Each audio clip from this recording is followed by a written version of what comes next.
Salut les amis, j'espère que vous allez bien. Moi ça peut aller. Voilà, alors aujourd'hui je vais vous faire une petite vidéo en fait parce que j'ai acheté un boîtier additionnel que je souhaiterais euh,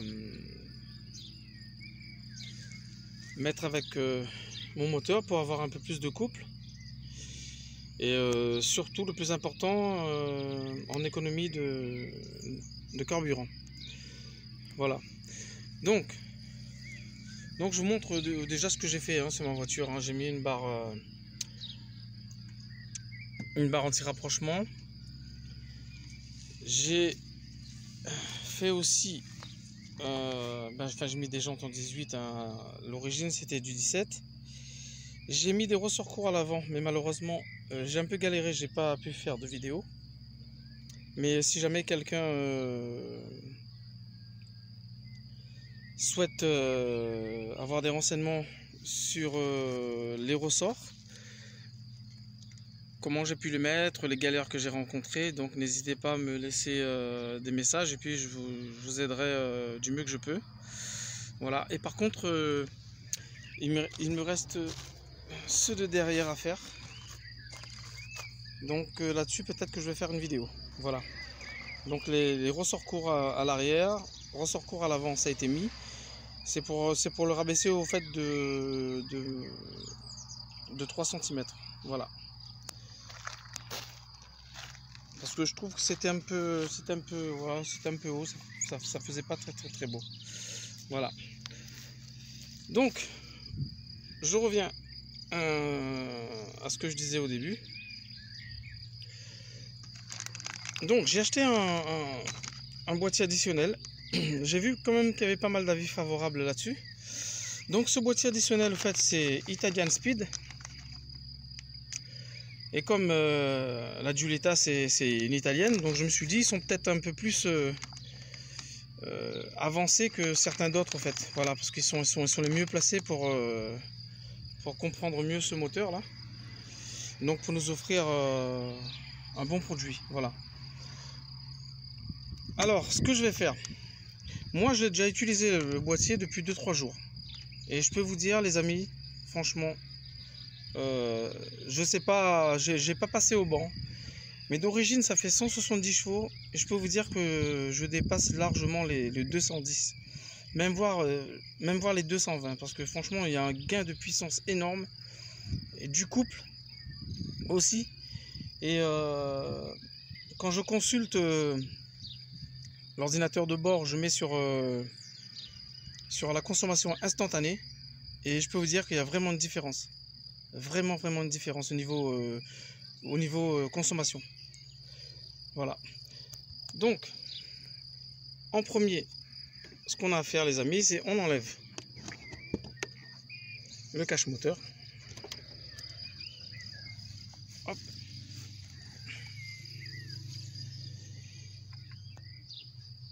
Vous voyez, c'est quand même un joli petit moteur.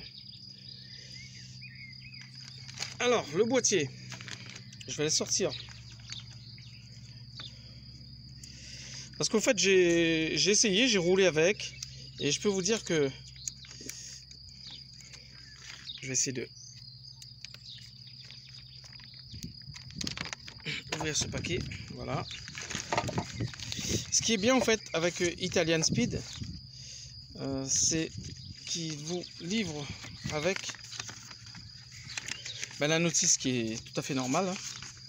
Après, je vais vous montrer un petit peu ce qu'il y a à faire, ce qu'il n'y a pas à faire. Moi, de toute façon, je l'ai mis tout à fond. J'ai pas eu de problème, j'ai pas eu de voyant moteur. Voilà, vous voyez, ça c'est le même système, c'est le même moteur. Pour chaque... Je suis désolé, il y a un peu de vent. Pour chaque... Ça va s'envoler ça. Pour chaque voiture, chaque modèle, il vous envoie une photo et vous montrez et il vous montre l'emplacement où vous allez brancher le faisceau du boîtier. Voilà. Ça veut dire que là, c'est sur le capteur de pression de carburant de la rampe. Vous voyez, ça va sur les injecteurs, hein. Voilà, c'est les arrivées. Là, c'est les retours. Tout ça, c'est les retours. Moi, ce qui m'intéresse, c'est ça. Voilà. Alors, ce qu'il faut, c'est débrancher à ce niveau-là. Mais le mieux, c'est que je pose la caméra et je fais ça en douceur et je vous explique en même temps. Alors, les amis, voilà. Avant toute chose, j'ai sorti le boîtier. Vous voyez, le boîtier, on le reçoit comme ça. Et normalement, il n'est pas vissé. On le sépare en deux.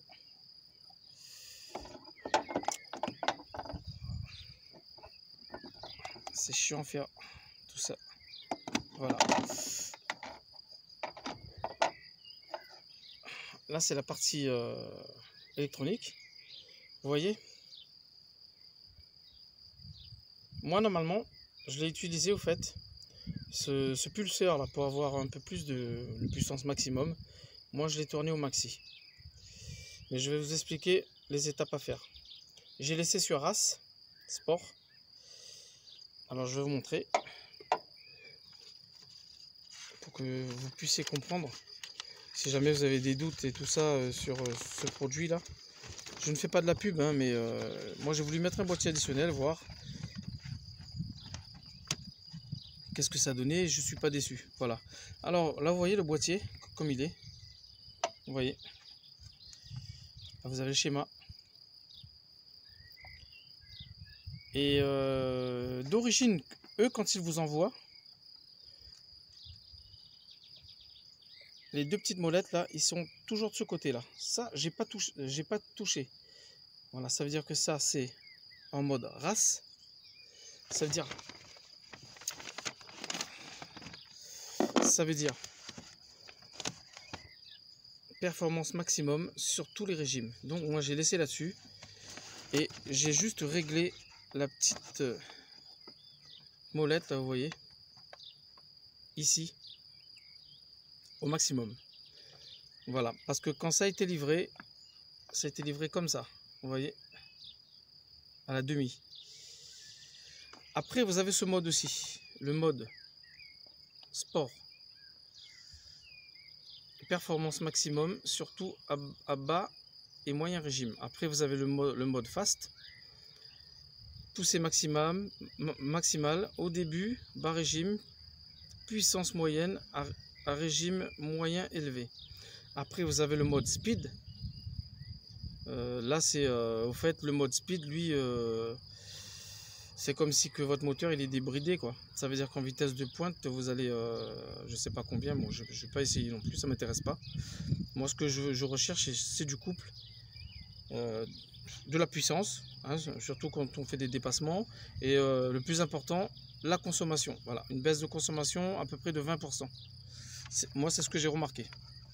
Voilà, alors allez, et là-dessus on vous montre comment installer les faisceaux. Voilà, c'est-à-dire après là c'est les faisceaux exprès pour ma voiture. Après chaque voiture est différente.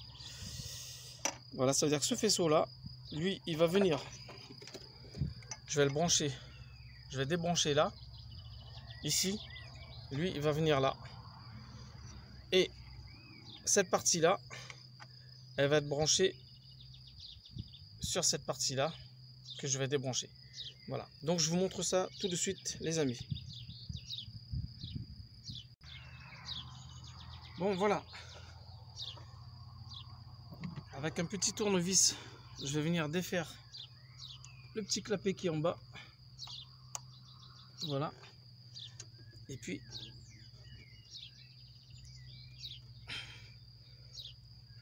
je vais appuyer derrière et je vais le débrancher.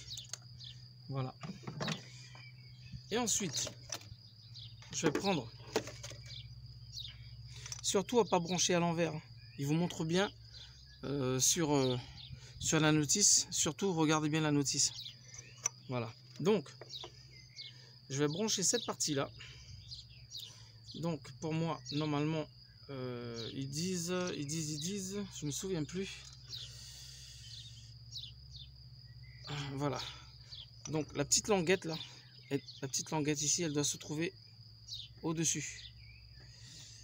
Donc je vais la brancher.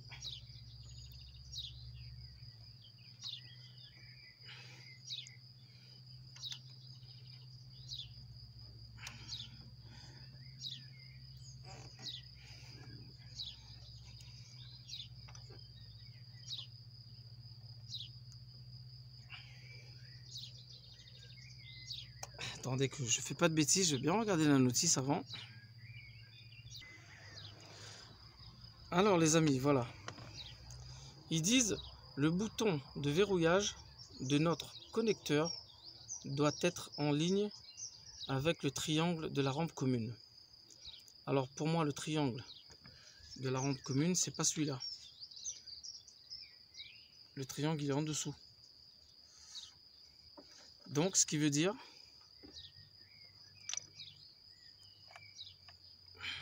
que la petite languette là, le déverrouillage doit se trouver, doit être en bas. Donc le branchement il se fait pas comme ça, mais comme ceci là. Voilà. Là il s'est bien clipsé. Voilà, surtout ne pas confondre hein, le carré qui est en haut et le triangle en bas. Voilà, tout simplement. Et l'autre partie qui était sur le capteur de pression, lui, c'est pareil. Avant de le brancher, on vérifie. Ils disent... Alors, il est où le capteur de pression? Voilà. Le triangle de notre connecteur doit être en ligne avec le bouton de déverrouillage du connecteur de votre voiture. Donc ça veut dire voilà, triangle, le petit triangle en haut et le clapet de déverrouillage. Voilà, il doit être aligné ensemble, voilà, du même côté. Donc ça c'est le triangle et le capteur de déverrouillage. Vous voyez le triangle et le petit clapet de déverrouillage, normalement comme ça. Vous voyez, on appuie dessus.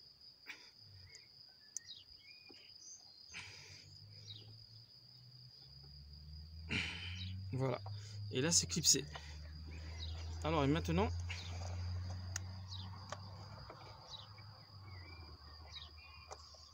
c'est un peu chiant. Pour l'instant, je l'installe comme ça. Et quand j'aurai du temps, je mettrai tout ça bien comme il faut. Voilà, alors. Maintenant, je referme mon boîtier. Enfin, avant de refermer mon boîtier, on branche. Voilà, on va le brancher avec le câble. On vient visser ici.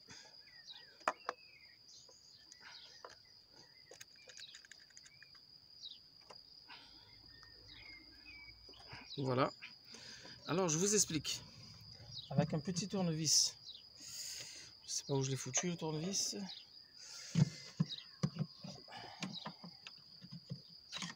Voilà. Normalement, moi, quand j'ai reçu la voiture, je vous dis, c'était comme ça. Là, il est au maxi. C'était, voilà, livré comme ça. Alors, ce qu'il conseille, les amis, ça veut dire que vous démarrez votre véhicule. Surtout moteur chaud, hein, avant de pousser les rapports. Alors, ils disent...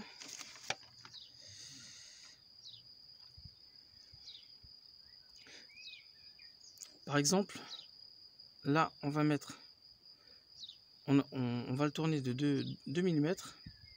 Voilà. Et là, on roule en faisant des grosses accélérations, en accélérant fort. S'il n'y a pas de problème, on revient au boîtier, on retourne à écart, voilà, 2 mm de plus. Pareil, on roule, on accélère fortement. Si tout va bien, si on est satisfait, on reste là. Ou sinon, si on veut plus de puissance, on tourne.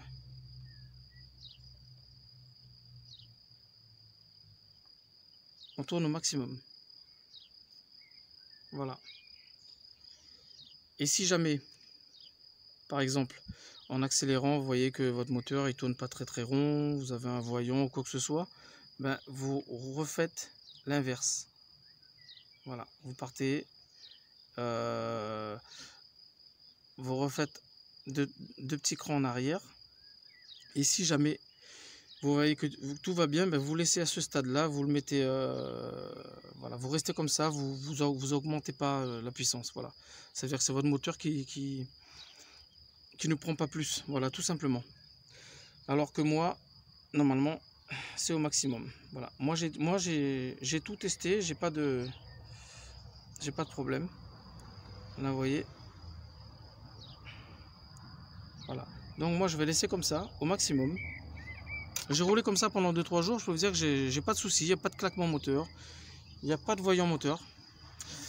Et une petite chose, en démarrant votre véhicule, si vous avez un voyant moteur, la chose à faire, c'est que vous débranchez la batterie. Vous éteignez votre moteur, vous débranchez la batterie, vous rebranchez la batterie et vous démarrez. Normalement, le voyant moteur doit partir.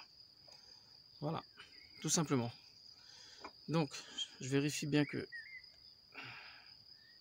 c'est à fond. Voilà, je vais remettre l'autre partie.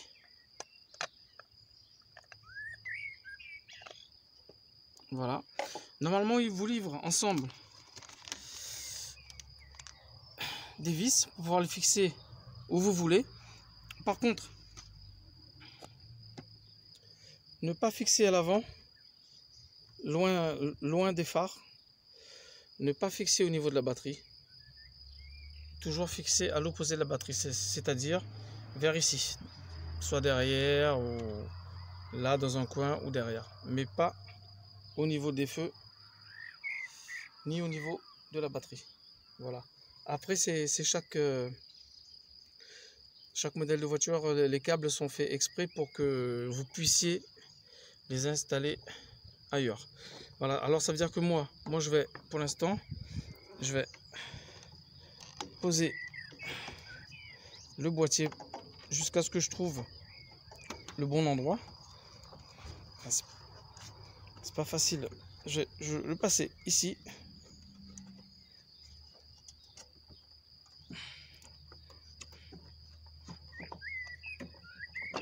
Voilà. Je vais le poser là. Là, normalement, il bouge pas. Vous voyez, ça bougera pas. Il ira pas plus loin. Le câble, c'est pareil. Voilà, pour l'instant, il va rester comme ça. Jusqu'à ce que je trouve un moyen pour le fixer mieux que ça. Voilà, donc les amis, vous voyez, c'est pas difficile d'installer un boîtier additionnel. Et moi, personnellement, cette marque, c'est pas parce que c'est une italienne, hein. Après, il y a des avis qui sont négatifs, et il y a beaucoup d'avis qui sont positifs aussi. Voilà. Donc, à vous de juger. Ce boîtier, moi, je l'ai payé 89 €, je crois. Et je ne regrette pas. C'était livré rapidement. Et je peux vous dire que c'est pas des bêtises. 170 chevaux, je pense que je suis passé à pas loin de 2,30. Comme ils l'ont annoncé sur internet. Voilà. Ça pousse vraiment fort et je suis satisfait. Et j'ai une baisse de consommation, ça c'est sûr et certain. Et ça se voit, hein. En consommation instantanée, ça se voit. Des fois j'étais à 5,5. Par exemple, un régime, par exemple, je sais pas moi, 2000 tours, enfin, 2000-2500 tours. J'étais à, par exemple, en cinquième. Ça me donnait du 5,7. Et je suis passé à 3, 2,5, 3 litres au 100. Donc ça y joue beaucoup. Voilà. Et si jamais vous avez des questions, n'hésitez pas à me les poser. J'essaierai de vous répondre le mieux que possible. Voilà. Et le prochain tuto, les amis, ça sera la vidange de la boîte de vitesse sur la 2 litres JDTM Giulietta 2 litres CDTI Alpha, Lancia, Opel, Insignia et compagnie. Voilà, donc vidange, boîte de vitesse, la prochaine vidéo. Voilà, sur ce, je vous laisse les amis et je vous dis à très très bientôt pour de nouvelles vidéos. Merci à tous, au revoir.